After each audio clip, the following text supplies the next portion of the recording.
Hey people, welcome to the Run Test. It's Kieran here. This summer I went on one epic run all the way across Europe. I ran the Danube River from sea to source, became the first person to do so.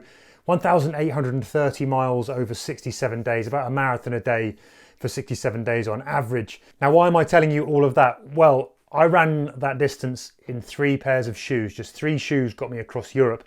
Initially, let me grab them. I did 880 miles in a pair of Saucony Endorphin Speed 2s. These are the shoes, still bagged when they came back in the suitcase from Europe. I then moved on and did a further 638 miles in these. These are the Saucony Endorphin Speed 3s. I used 1 pair. And then finally, I did another exactly 312 miles to finish off the run in this, a second pair of Saucony Endorphin Speed 3s. And I'm going to talk about what might be one of the most extensive long mile tests that you've seen. So keep watching for the ultimate test of the Saucony Endorphin Speed 2 versus the Saucony Endorphin Speed 3.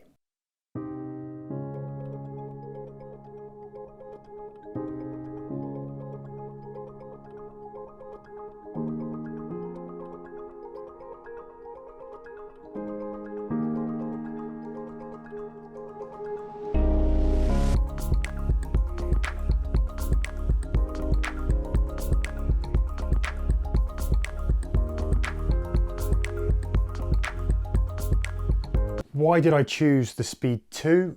Well, initially I was looking for a shoe that I thought would be versatile, balanced. I wanted something that was going to be comfortable underfoot for long mileage, but also have the ability to go kind of slower paces and actually pick up the pace and be a little bit faster as and when necessary. But mainly I knew I was going to be kind of plodding along the road. I still wanted something that was lightweight, kind of nimble, agile, comfortable, and ultimately I needed something that was going to be pretty durable. So after testing lots of shoes, I hit upon the Saucony Endorphin Speed 2. Worth saying that at the time that I sort of picked my shoe, the Speed 3 weren't actually out yet, or at least I hadn't had a pair to test. I think I got a pair of the Speed 3 probably about 3 days or something before I went to run the Danube. So although I'd run once in them, I didn't really want to sort of risk going with them just in case. So I initially went out with the Speed 2s, and I had multiple pairs of the Speed 2s that I could wear thanks to Sports Shoes, who gave me great support in terms of kind of helping provide shoes to take me the whole distance on the challenge. So the conditions that I faced wearing both of these shoes were pretty similar. It was a real kind of mixed bag. Lots and lots of miles on tarmac, basically asphalt, various different kind of grades of asphalt. I became a bit of an expert in the difference between, pavements, paths that went kind of next to the river, sort of tarmac, some big roads, small roads, right up to the kind of the hardest tarmac was on some of the really, really big high traffic roads that I had to run in places like Romania, where you've got kind of really hard, kind of stony asphalt that's obviously there to sort of take a pounding from all the trucks and things that are rolling over it, rather than the sort of smaller roads which might have sort of A roads or whatever we would call them in the UK, where they've got a kind of smoother tarmac. So also had some really sort of big kind of off-road sections, kind of hard, compacted, gravelly, stony trails, some kind of rutted mud. But basically, essentially, these all did the same kind of terrain underfoot. So it was a real mixed bag. I got to put them through kind of quite comparative tests underfoot.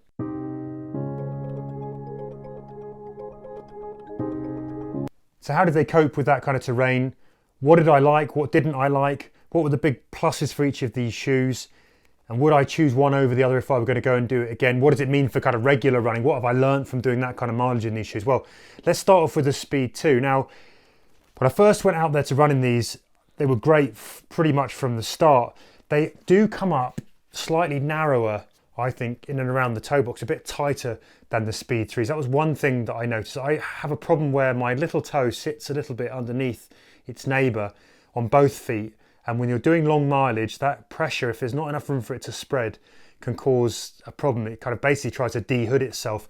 Now, after 3 days out in the Danube, where I'd probably in that first 3 days, I'd run close to 100 miles, maybe a little bit more, that problem came up because I guess of the sort of slight narrowness in the forefoot and this kind of squashed here into the sort of front of the toe box. The rest of the shoe was super comfortable. Heel collar's nice and padded, no problems with any kind of rubbing up and around the ankles or the heel bit, even with that kind of distance.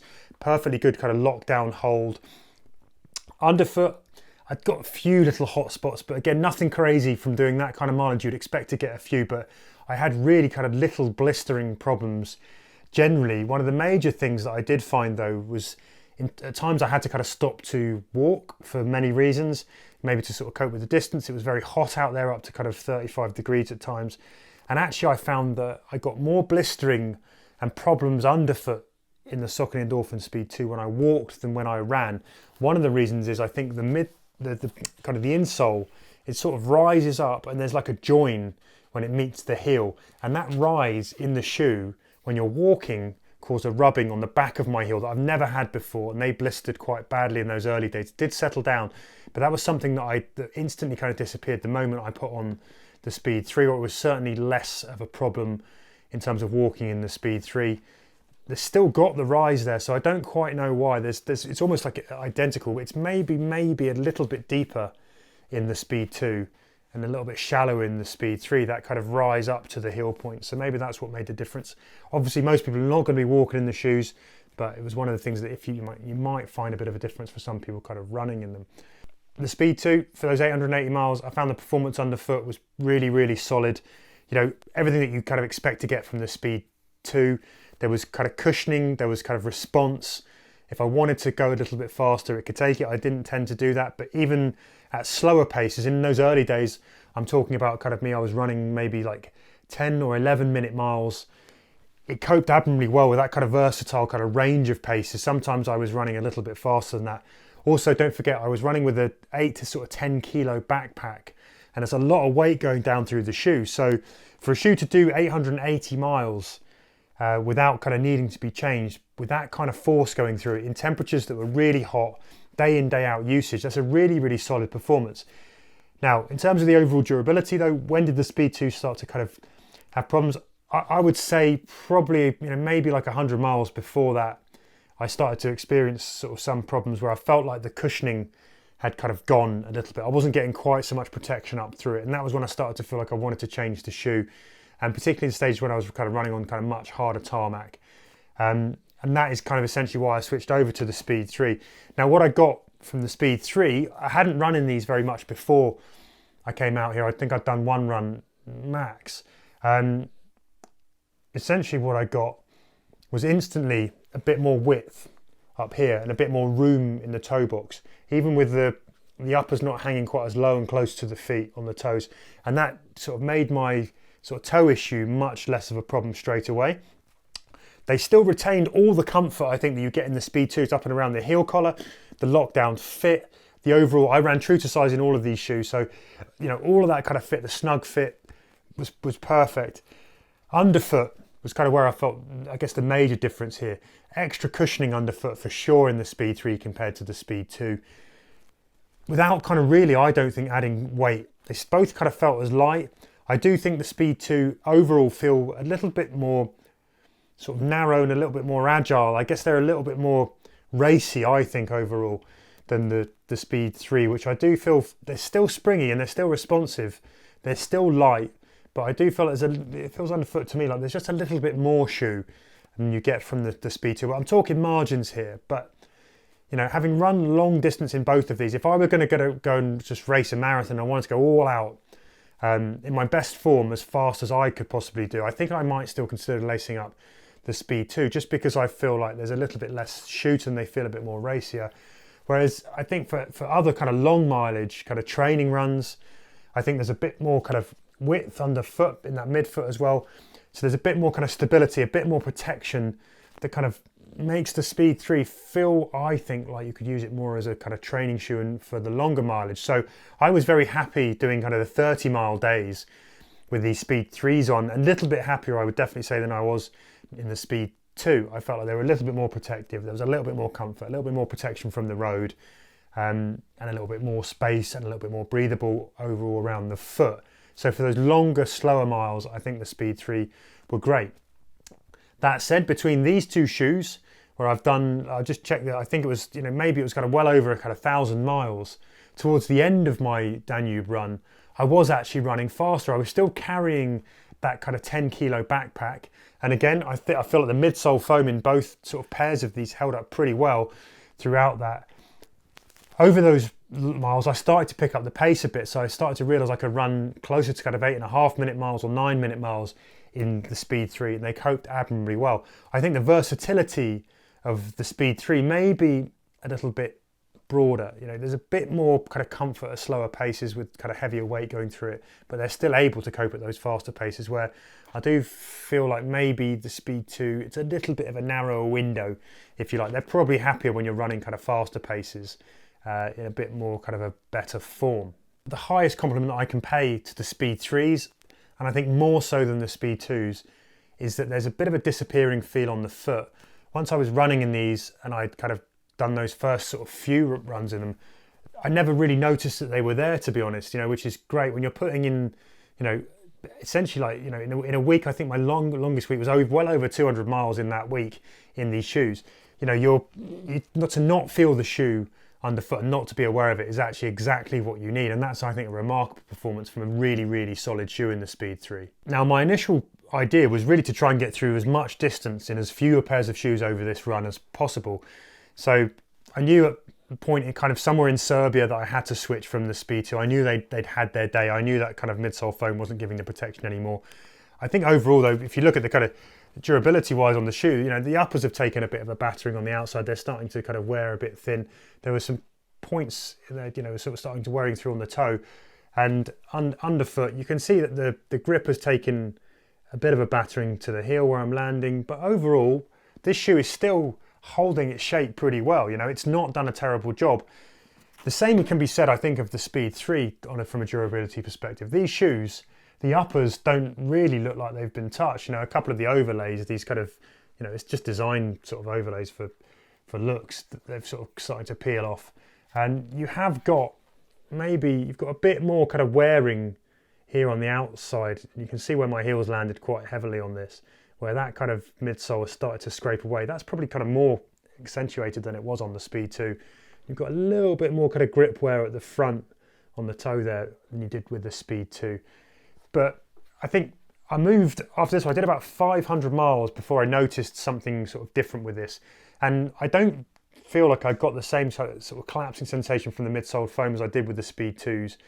Although the Speed 2s obviously done a lot more distance in them before I got that sensation. It was more, to me, I feel like the plate in this, that plate had kind of collapsed.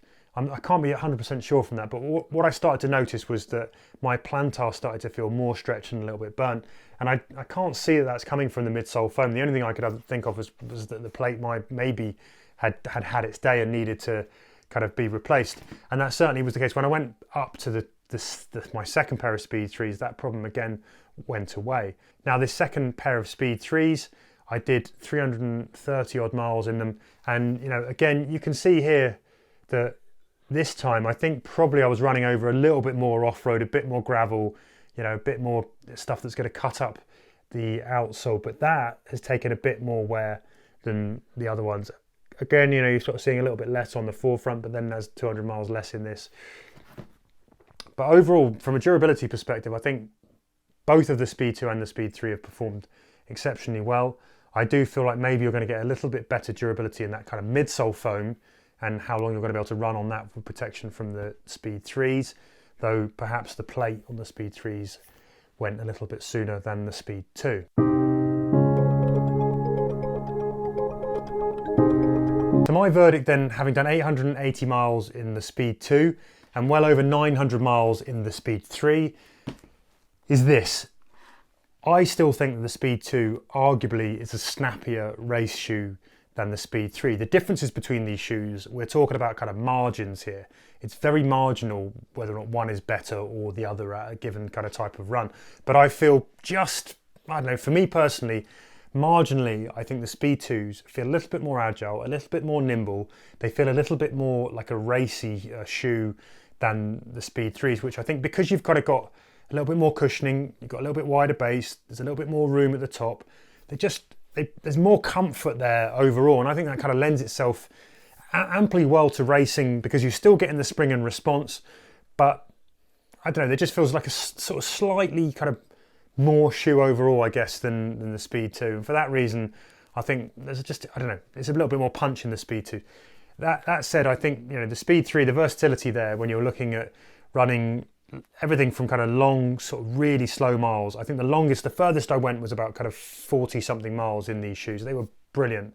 From start to finish of that kind of longer, slower run, they were great. I do think a lot of people will like what you get from the Speed 3s, from that extra bit of cushioning, that extra bit of width and that extra bit of stability, and plenty of people will enjoy racing in those. So if you want those kind of three things, and you didn't like some of those things missing in the Speed 2, then I think go for the Speed 3.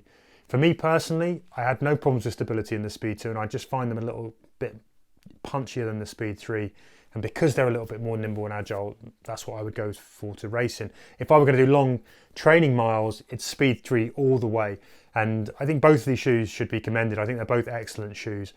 I've absolutely loved running in the Speed 3s. And these are now my kind of go-to daily trainer by a long stretch. For ultras, which you're mixing up a bit of tarmac and a bit of off-road, if you're not going to have to deal with anything that's too kind of slippy and wet and steep, Speed 3s as well, I think are very, very well worth the look. So if I had to choose one shoe to race a marathon in or a half marathon, I think I would go Speed 2.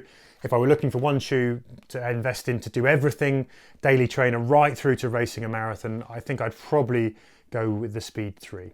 And if I were looking for something that might be able to cope with racing distances up beyond the marathon or running distances further than that, up to kind of 40, 50 miles beyond, I think the Speed 3 would win it over the Speed 2 for me as well, just based on that kind of comfort, stability and extra protection. So there you have it. That has been my long endurance test comparison of the Saucony Endorphin Speed 2 versus the Saucony Endorphin Speed 3. If you have any questions about either of these shoes, feel free to hit us up in the comments below and endeavour to answer them, or about the Danube Run. Don't forget, I've got a sponsor link. If anyone feels generous and wants to donate to help poverty impacted children, there'll be a link to the charity that I was raising money for in the caption below. Don't forget to like and subscribe for more content coming up soon. It's been a real pleasure to talk to you about these two shoes and to put them to the test in the way that I did. Hope you enjoyed the video. Don't forget to hit like, share to friends, all of those things. And we will see you again soon on the Run Testers.